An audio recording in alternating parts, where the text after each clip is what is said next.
Uy, tignan yan mga par. Para sa mga naka-avansa na kulay green, oh, ito na. Kung wala pa kayong ginagamit na wax dyan sa sasakyan nyo, huwag kayong mag-alala kahit naka-ceramic coating yan. Mas maganda ang kintab nito, mga par, pag nalagyan mo nito. Yun mga par, sa avansa na kulay green. Ito, paano muna natin, medyo makapaliwari ka rin.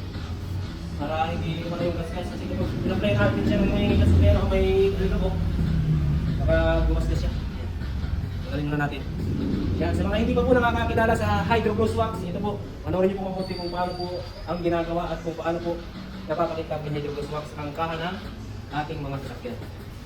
Na parang naka-ceramic coating kapag na-apply mo siya. Hahatiin ko lang mga par. Gamitan niyo lang siya ng foam. Kakalat niyo lang siya.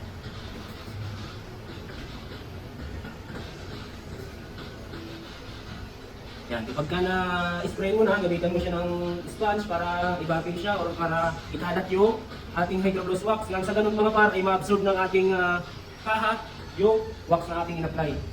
Yan, Hydro Gloss Wax. Tapos, punasan nyo na po. Punasan nyo na po siya. Uy, tignan yan mga par. Para sa mga naka-avansa na kulay green, oh, ito na. Kung wala pa kayong ginagamit na wax dyan sa sasakyan nyo, huwag kayong mag-alala kahit naka-ceramic coating yan. Mas maganda ang kintab nito, mga par, pag nalagyan mo nito. Yun, oh.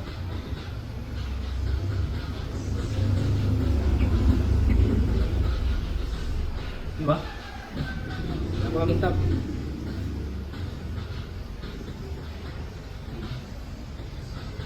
For example natin dito mga par, oh. Pag dito mo siya nilagay, steady lang siya, naka-stack lang siya. Pero kapag dito mo siya nilagay, dumudulas. Diba? Ganun ka-hydrophobic ang ating Hydro Gloss Wax. Kasi ang Hydro Gloss Wax natin mga par, kapag nabasa siya ng tubig, yung tubig dadali lamang dyan. Parang gabi na. Parang gabi. Dami itong pagkahali mo nilagay mo dyan. Yan, kahit pigilan mo yan, kahit i-steady mo. Ganito ang nangyayari kapag ang tubig ay pumatak sa ating kaha ng sasakyan. Ganito ang nangyayari, nag-i-stack siya. Pero kapag dito pumatak ang tubig, katulad ng langay ko pumapatak, dudulas lang yan mga par. Diba? Quality. Kung gusto niyo bumili ng original na Hydro Gloss Wax, ito ang patunay mga par. Ang kintab. Diba? Bago na yung sasakyan mo, mas nagmukha pang bago. So ayan mga par, maglalagay ako ng link sa comment section, i-click nyo na lamang po yun. Tapos meron po kami Yellow Basket sa TikTok, i-click nyo lamang po yun sa taas ng pangalan ko.